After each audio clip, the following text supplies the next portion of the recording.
гэх мэтчлэнгээр. За.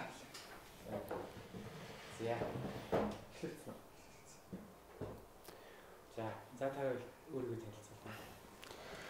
За тэгэхээр нөө Хичин зэрэг гэдэг Шүтээшин геологи урхан сургуулийн захирлын албан тушаалыг бол ашиж байна. За сургуулийнхаа хувьд бол товчхон танилцуулахад одоо өнөөдөр манай сургууль геологи урхан сургууль нэртэйгээр 2014 оны 7 дугаар сарын 1-ний өдрөөс үтцсэн өөрчлөлтөнд ороод шинжлэх ухааны технологийн их сургуулийнхаа бүрэлдэхүүнд үйл ажиллагаагаа явуулж байна. 181 багш ажилтнтай эрдэм шинжилгээний болоод төвүүдийнхаа мэрэгчлэтнүүдийг оруулахаар 200 орчим багшлах болон судалгааны боловсон хүчинтэй. За нэг 2000 гаруй бакалаврын оюутан, за 1000 орчим магистр доктор бид 4000 орчим сурагчтайгаар 3 шатны сургалтын үйл ажиллагаагаа бол явуулж байгаа юм газраа. За Шүтээсийн уул уурхайн сургуультай одоо яг бизнес дээр байгаа компаниуд яаж эхлэх хасч байлгүй, компани Шүтээсийн уул уурхайн хэрхэн яаж дэмжиж байна? Шинжлэх ухааны технологийн их сургууль 2013 оноос хойш дөрмийн өөрчлөлт. Дөрмийн үндэ бол бид нар эрхэм зорилгоо юу гэж тосгосон бэ гэхээр судалгаан суурилсан их сургууль болно гэж. Судалгаан суурилсан. Их сургууль гэдэг нэр томьёоны цааталт докторийн сургуульд, магистрийн сургуульд буюу цэвэр судалгаа бол агуулгадж явах хэрэгтэй.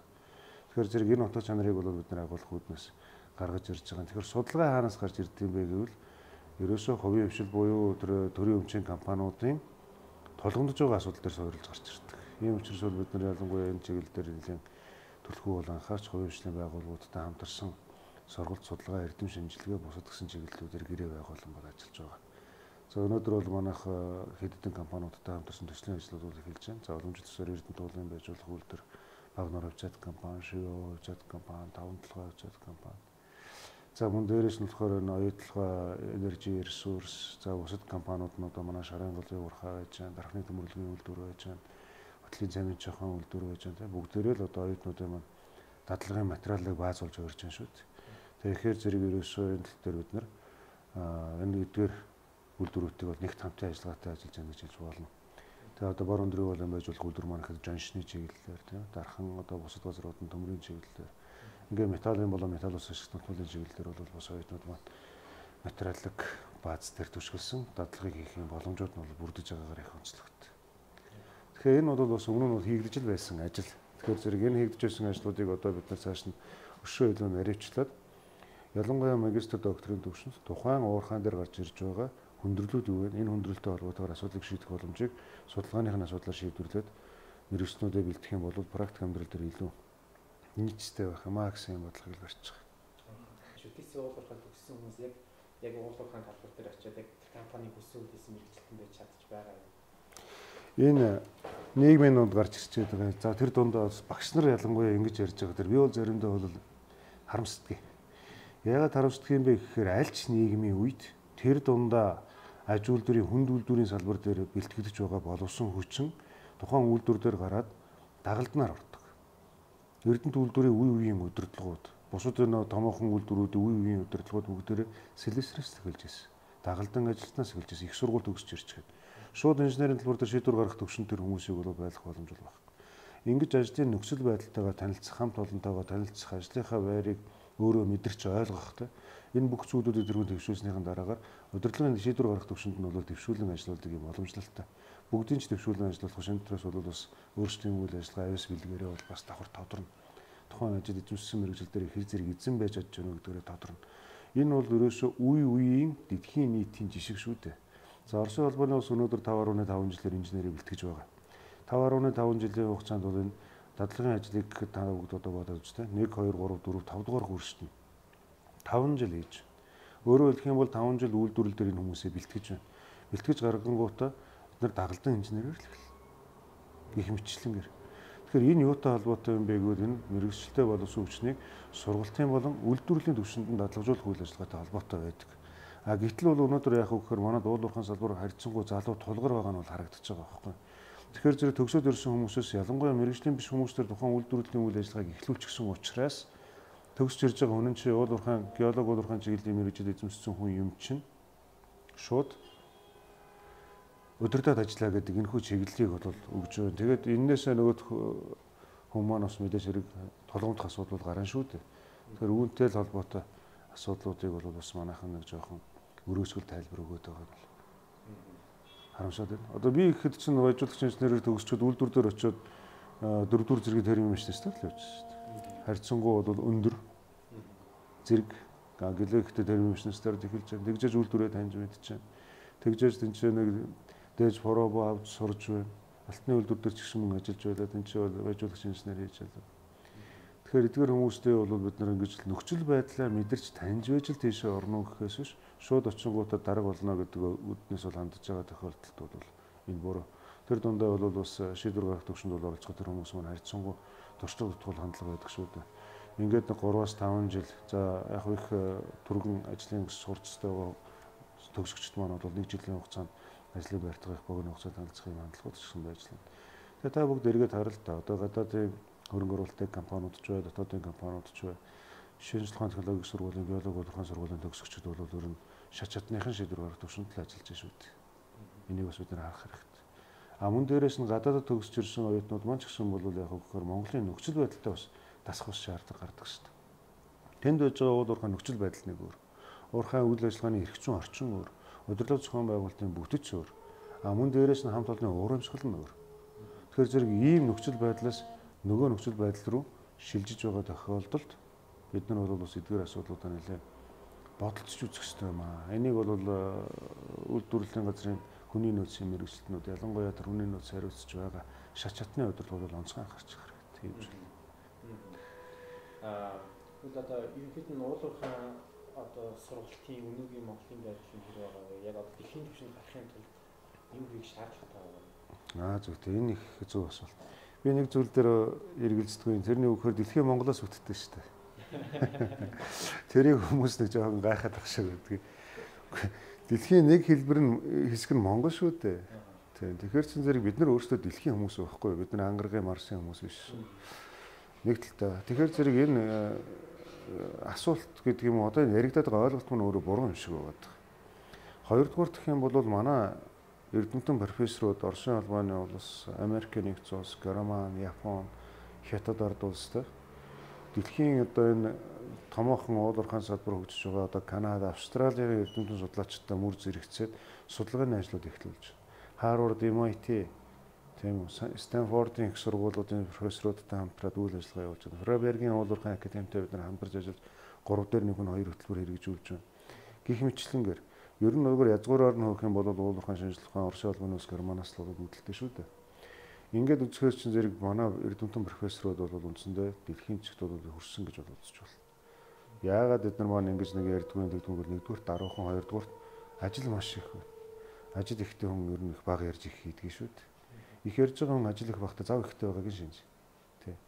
Тэгэхээр энэ ялгаануудыг бас бодолцох хэрэгтэй байгаа. Тэгэхээр зэрэг би бол ийм багш нараас гарч ирж байгаа бүтээгдэхүүнүүд яг тэр гологдоод байх нь бол хаашаа. Зүгээр яг хэсэгэн завсрын үетэй холбогдуулаад манайд бол материалын бааз гэдэг юм уу орчны хувьд бол нэлээд дутагдaltaй зүйлүүд бол байсан.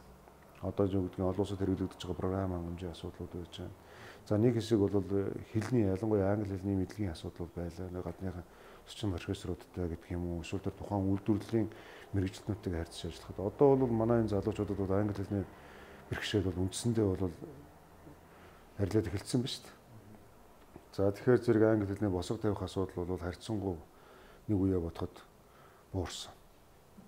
За нөгөө талаас авах юм бол яг өнөөдөр олон улсад хэрэглэгдэж байгаа түрүүн би хэллээ материал хангамж тоног төхөөрөмжтэй холбоотой лабораторийн бааз их чухал байгаа. Үндэс язгуураар бол өөрчлөгдөөгүй. Гэхдээ технологийн гормоо дагаад тодорхой хэмжээний өөрчлөлтүүд орсон. Энэ өөрчлөлтүүдийг дагаад бол бид нар иймэрхүү материалын баазыг бас бэлтгэл дээр нэлээд анхаарлаа хандуулж байна. За мөн дээрээс нь одоо олон улсын магадлал итгэмжлэлийн хөтөлбөрийн асуудал болов гэж байна. ASEAN гэдэг одоо олон улсын Европын олон улсын энэ инженерийн хөтөлбөрийн магадлал итгэмжлэлийн агентлаг байж шүү дээ. Тэгэхээр энэтэй бол манайх одоо шинжлэх ухааны технологийн их сургууль Монголд анх удаа цахилгаан хангамж гэдэг мэргэжлийг эрчим хүчний манай эрчим хүчний сургуулийн цахилгаан хангамж гэдэг мэргэжлийг магистр бакалаврын хөтөлбөрөөр нь бол магадлал итгэмжлүүлсэн байгаа. За үүний дараагаар бол одоо хэд хэдэн хөтөлбөрөөр Монголоос бол явж байна. Үүний нэг нь манай геологи ухааны сургуулийн геодезийн хөтөлбөр байж байгаа. Энэ хөтөлбөрийн шинжээчд одоо 9 сард хүрж ирнэ. 9 сарын сүүлээр ирэх байх. Ингээд энэ ондоо багтчиход бол эх оноос эхлээд манай геодезийн бол олон улсын магадлалын итгэмжлэлд орсон дипломыг бол олгоно гэсэн үг. За нөгөө талаас үүний дараагаар бид нар уул уурхайн ашиглалтын технологи, геологийн мэргэжлүүдэд олон улсын магаданд бол бас бэлдээ гэж бодож байна. Тэгэхээр зэрэг тэр хүмүүстэй уулзж ярилцаад судалгаа семинарын ажил дээр сууж хахад Монгол бол харьцангуй стандарт нь Европ талдаа байдаг учраас хөтөлбөрийн хувьд магадлалын идэвхжлэлт илүү тийм дөхөмтэй байна гэсэн. Тийм нааштай сайхан өгнүүдийг бол бас хэлж байна лээ. Тэгэхээр зэрэг бид нар бас энэ боломжийг бол ашиглаад алилахаар олон улсын төлөөлөгчид төс дипломыг бол олох нь зөв юм байна гэдгийн шийдлийг бол гаргаад ажиллаж байгаа хэлбэр. Ганцхан энэ дээр бол бас бид нар давхар сурч байгаа оюутнуудад тавьж байгаа өсөлт нь англи хэлнийхээ мэдлэгийг давын юм нэлээд сайн сайжруулаач. Эсвэл одоо юу гэдгийг хэрвээ төгсөөд Оросын холбооны хятадын улсын одоо хөрөнгө оруулалттай компаниуд ажиллахаар бол тэр чиглэлийнхаа бас нэг хэлний асуудлыг нэлээд сайжруулж энэ нэг ялгааг нэг жоохон ойртуулж өгөөч гэсэн ийм бодлогыг бол баримталж байна. За Австралийн Rangi Peak Minarco гэж компани. Энэ компани бол одоо Канадын болоод Австралийн томоохон уул уурхайн компаниуд эндээс боловсруулсан програм хангамжийг ашигладаг. Уул уурхайн төлөвлөлтийн програм хангамжуудыг ашигладаг. За Actalpack X-Pack гэдэг одоо програм хангамжууд байна. Эдгээр програм хангамжуудыг сургалтандаа бол хэрэглэхийг бол зөвшөөрөөд манайхаа бол гэрээ байгуулад 1.3 тэрбум төгрөгийн өртөг бүхий програм хангамжийг бол ууг нь манайд бол өгсөн байна. Бид нар энэ дээр бас боловс өгчнүүдэд бэлтгэж эхлэхээр бол төлөвлөд байж байна. Уул уурхайн салбарын одоо хөгжил жоохон хотцтой болоод ирэх үед бид нар энэ ч боловс өгчнөө бэлдэнэ. Боловс өгчнөө тогтоолж бэлдэхгүй бол 1000 хөрөнгө оруулалт бид нар хийгээд бол энэ ч амжилтанд бол хүрэхгүй. Ийм л зүйл. Компаниуд орж ирж байгаа юм байна даа. Ирсэн байгаа юмнууд бол бид нар ярьж байгаа шүү дээ. Одоо би танаас уул уурхайн баяжуулалтын талаар нэг асуулт асуусан. Уул уурхайн баяжуулалт гэхээр яг их сургуультай юу сураад тэгээд яг ажлын талбар дээр гараад яг юу хийдэг гэдэг мэргэжил. Ашигт малтмалын баяжуулалтын технологи гэдэг мэргэжил чинь өөрөө за би зүгээр мэргэжлийн бус хүмүүс тайлбарлахдаа бол тоогооч юм уу гэж хэлдэг. Уул уурхайн салбарын тоогооч. Үндсэндээ бэлдсэн олборлолтоор бэлдсэн байгаа энэ түүхийн эдээс ашиг зэрцүүдийг ялгаж бид нэр экспортын бүтээгдэхүүнүүдийг гаргах юм мэргэжил юм байгаа шүү дээ. Тэгэхээр зэрэг ерөөсөө ашиггүй хоосон эрдэсээс юуны ашиг зэрцийг нь ялгах одоо энэ үндсэн процессыг л бид нэр баяжуулалтын процесс гэж нэрлэдэг. За тэгээ энийг яг мэргэжлийн нэр томьёогоор нь тайлбарлавал бас нэлээд урт юм болно л та. За тэгэхээр энийг оюутнууд маань юу сурж байна вэ гэхээр энэ мэргэжил дээр химийн, математикийн, физикийн гэсэн шинжилгээ ухаануудыг бол бас нэлээд өнзгөрүүлж болоо судлах шаардлагатай байдаг. Мэдээж програм хангамжийн асуудал бол эднэрийг дагаад бол орж ирэхээс өөр арга байхгүй. Тэгэхээр зэрэг энэ чинь ашиг зэрцийг бид нар одоо яг зүүрлүүлэх юм бол хасах 0074 буюу 1074 мм хүртэл нунтаглана гэдэг чинь одоо нарийн ширхэгтэй дээд гурил аятал нунтгалж хаад энэ дотроос бид нар ашигтай эрчүүдэл ялгаж авах технологиг боловсруулж байгаа гэсэн үг шүү дээ. Энэ чинь бол цэвэр гадаргуугийн өөрчлөлттэй холбоотой физикийн болоод эрдэнэ шин чанарыг өөрчлөх холбоотой химийн үзэгдэл бол яг зэрчгээр явж байгаа. Тэгэхээр энэ ашиг зэрцүүдийг зөөж усны гадаргууд гаргаж ирэх, шингэний гадаргууд гаргаж ирэх. За магадгүй эсвэл шингэний ёроолдон тунаах энэ процессуудыг бол бас нарийн технологийн хувьд бол эзэмшиж гарч байгаа ийм хэлбэр байгаа. Тэгээ яг судлаа шинжилээд ирэхээр зэрэг энэ маань бол нэг талаа инженерийн шийдэл гаргах, нөгөөдөө технологийн гаран барих юм инженер технологич чиглэл рүү бол бид нөлөөлж яах гэсэн үг л дээ. За үйлдвэр дээр очихоор бол одоо яг шинээр Монголд бий болж байгаа одоо хамгийн сүүлийнх нь оюутлага болж таарч ах шиг байна. Мөн жижиг үйлдвэрүүд бий л дээ. Төмрийн болоод бусад металл сүсгт нортуулаа. Энэ нь яг тэр үйлдвэрийн цех дотор саяны миний хэлээд байгаа энэ ялгах процессыг л хийдэг болсод гэж ойлгож байна. Тэгэхээр энэ чинь энийгээ дагаад бид нар бас нэг зүйл одоо орчин үед нэлээд хүч төрөөр орж ирж байгаа технологийн менежмент гэсэн ойлголт байна. Энийг л хэрэгжүүлэх хүмүүс нь л одоо манай энэ эрдэс байлгийн салбарын мэргэжлүүд юм шүү дээ. Технологийн менежмент. Эрдэсийнхаа зүй тогтлоос ахуулаад экспортын бүтээгдэхүүн хийх хүртэл. За экспортын бүтээгдэхүүн манайхны ядгаар эцсийнх гэдэг нь байна уу, баяжмал хэлбэрээр байна уу гэдэг нь биш нэр экспортын бүтээгдэхүүн хийх хүртэлх бүхэл шат дамжлагын техник технологиг удирдах энд нь бол залж чиглүүлж хамгийн бага зардлаар хамгийн өндөр үр ашигтайгаар байгаль орчинд хамгийн бага сөрөг үр дагавар үзүүлэхээр ийм технологиг бид нар яаж нэвтрүүлж удирдах залж чиглүүлэх вэ гэдэг дээр л манай боловсон хүчин бол хамтаараа бэлтгэж байгаа ийм хэлбэр. Тэгэхээр геолог, уул уурхайн салбарын мэрэгчднүүд гэдэг бол бүгдээрээ нийлж байж эрдэс байлгийн салбар буюу энэ цогцыг бол бий болгож байгаа юм хэлбэр шүү дээ. Энэ төр манай газрын төс өрөмтлийн салбар ч гэсэн бас орж байгаа юм хэлбэр байгаа. Тэгвэл одоо нэг 10 жилийн хүүхдүүдийн шүтээсийн уулуурхай одоо энэ салбар мэргэжлүүдээр сонирхол судлаа гэдэг одоо ингээд хэрэгтэй мэдээлэл авъя гэх юм бол одоо хинд яаж хандаж ямар хөө байдлаар мэдээлэл авах зүгээр. За ерөнхий зүгээр мэдээлэл болохоор манай шинжлэх ухааны технологийн сургууль төрөдрөө геолог уулуурхай сургуулийн вебсайтанд бол бий. Тэ Mast.cig, edu.cig.mn гэсэн хаягаар бол ороод нэрт бас геолог уулуурхай сургууль гэдэг рүү н ороод үзэхэд энэ тал дээр бол бид нар бол сайн мэдээллүүдийг авах боломжтой. Тэр дээр тавигдсан холбоо өрх утаснууд бол бий. Мөн дээрээс нь бид нар бол бас танилцуулгаар харуулж байгаа юм. Ахын тэр танилцуулга байна. Дараа нь угаасаа засвар хийчихгүй л үү те. Тэрнээс гадна бол сүүлийн үед бол бид нэр элсэгчтэй зориулаад ийм танилцуулгыг их энгийн хэлбэрээр өргөж байгаа. Ер нь бол бид нар чинь өмнө нь бол яадаг байсан бэ гэхээр яг нэг мэрэгжлийн хэл тамиа нэр томьёогоор өргөж үзэр хүнд бол тэр болгон хүрэх нь бол төдийлөн бага байдаг юм байна. Ялангуяа мэрэгжлийн бус хүмүүс мэрэгжлээ сонгох гэж байгаа энэ ирээдүйн болсон боловсруучнууд маань байдаг юм. Тэгэхээр зэрэг ер нь энэ чиглэлээр сураад ямархуу байдалтай би хүн болох ёстой юм бэ гэдгийг энэ эцэг эхэнч тэр хүүхдүүдтэйгээ ярь зөвлөхөд бол ямархуу байдаг юм бэ гэдэг тал дээр бид нар энэ хүү зүгээр юм энгийн хэсэг зориулсан танилцуулгыг бол гаргасан. Энэ болохоор гадна дотны одоо янз бүрийн тийм мэрэгжил танилцуулах үзэсгэлэнгүүд мөн дээрээс нь болохоор манай сургуулийн сургалтын албанаас үрж ирээд авах юм боломжтой. За энийг бас мөн дэдгэрэнгүй хэлбэрээр нь бид нар одоо вебсайтанд байршуулчихна. Энэ бол ингээд чөлөөтэй хийгдэх асуудал. За нэг зүйлийг бас хэлчихэд бол манад Хятад ард улсаас 2, за Лаос улсаас 8 оюутан яг одоогийн байдлаар бол сурж байна. Солонгосоос магистрийн шатанд бас нэг 5 оюутан бүртгэлтэй бий. Ингээд ирэхээр ч юм бас олон улсын оюутнууд бас манад хурж ирж сурж байна шүү дээ. За Орос бол Орсын улбаны улсаас суралцдаг байсан. За одоохондоо бол хараахан бас Орсын улбанаас оюутан бол алга. За бид нар мөн энэ автомат бүрээд улс гэж одоо хооч нэрээр бол тэ улаан үдийн орчмоос бол бас манайхыг сонирхсон оюутнууд бол нэлээд байдаг. Тэгэхээр бид нар бас энэ гадаад асуудлуудыг бас шийдэх тал дээр ч гэсэн бас анхаарч бол ажиллаж байгаа.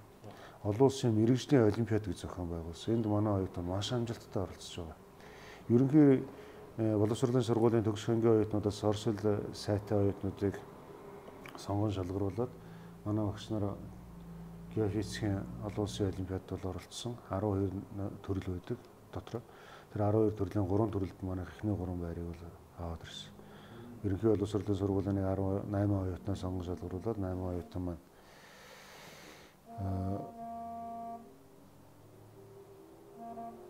8 оюутан маань болохоор тэнцээ нэг 14 хоногийн нэг бэлтгэл хийгээд 2 багштайгаа тэгээ очиод оролцсон. Тэгээд нэг сүрийн геологчдын, сүрийн геофизикчдийн гэдэг нэг олимпиадад болдго юм байна. Тэгээ энэ дээр бол бас их бахархалтай нь бол эдгээр сурагчид маань их сайхан амжилт гаргаад ирсэн байна. За одоо манай Москвад болж байгаа олимпиадад манай оюутнууд явцсан. Энэ болохоор яг хөө мэрэгжлийн оюутнууд ашиглалт, баяжуулалт, цахилгаан, геологч гэдэг юм уу те. Мэрэгжлийн оюутнууд маань баг үүсгээд яг цэвэр мэрэгжлийнхаа чиглэлээр өгсөн өгөгдлийн дагуу шийдвэр гаргах тал дээр бол өрсөлдөж оролцож үр дүнгээ бол гаргаж ирж байдаг. Энэ бол их тийм үр дүнтэй, үр өгөөжтэй олимпиад юм. Тэгээ энийг одоо хүүхдүүд маань ч гэсэн бол нэлээд итгэхүйн сэргэж байна да. Би бол ерөөдөө ингээд гол асуултыг асуучлаа. Танд яг өөр нэмж хэлмээр ийм санаа бодлого зүгээр юм байна. Монгол улсын хувьд аваад үзэх юм бол за та бүгд маань дараа нь өөрсдөө маань тайлбарлаж байгаа юм. Монгол улсын хувьд аваад үзэх юм бол өнөөдөр хүссэн хүсээгүй энэ эрдэс байлгийн салбараас хамааралтайгаар эдийн засгийн тогтож байна. Тэгэхээр энэ эдийн засгийн тогтож байгаа яг энэ нөхцөл байдалд за зарим нэгэн хариуцлагагүй уулуурхай үйл ажиллагаа явуулсан компаниудаас болоод салбарын нэр хүнд бол нэг жоохон янзаар хүмүүст ойлгох хандлагууд бол байна. Гэлээ гэхдээ бол энэ яаж ч ойлгогдлоо гэсэн бодол бол үнэн л гүйцэгдэнэ.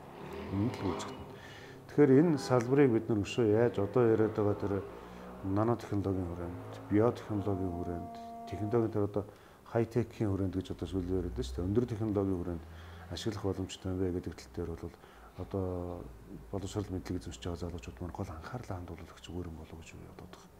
Уулуурхай салбар гэхээр зөвхөн ухдаг, онгичдаг салбар бол биш ээ. Энд чинь байгалаа харьлаа. Би түрүү хэллээ шүү дээ. Байгаль орчин сөрөг үр дагавар хамгийн багтайгаар эргээд нөхөн сэргээх боломжтойгоор эдийн засгийн хувьд зардал хамгийн бага, өндөр үр өгөөж өгөхөөр ийм л үйл ажиллагааг бид нар явуулах гэдэг. Тэгээд дээрэс нь хэлэхэд бол доктортой хөгжил гэж одоо дэлхийн нийтээр ярьж байна. Энэ доктортой хөгжлийн хичээл манай сургууль дээр ордог. Монголын хувьд бол манай сургууль анхдаг чинь геологи боловсролын сургууль бол анхдаг чинь.